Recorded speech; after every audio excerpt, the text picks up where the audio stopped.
में अब देखो ग्रेवी खौल गया है अच्छी तरह। अब इसमें हम एक एक करके मछली अच्छे से डाल देंगे। उबाल आ गई है। हाँ, उबाल आ गई है। अब देखिए पूरा मछली हम डाल दिए हैं। यहीं ये गरम मसाला हम आधा चम्मच डाल देंगे।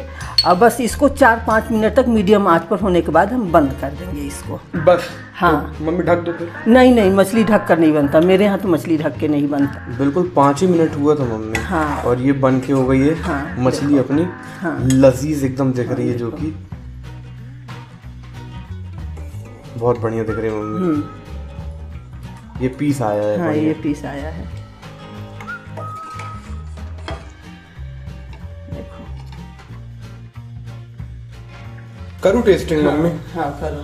कर रहा हूँ। हाँ। चलो चावल के साथ। हाँ। और ये बढ़िया अपने गेंदा फूल वाले चावल।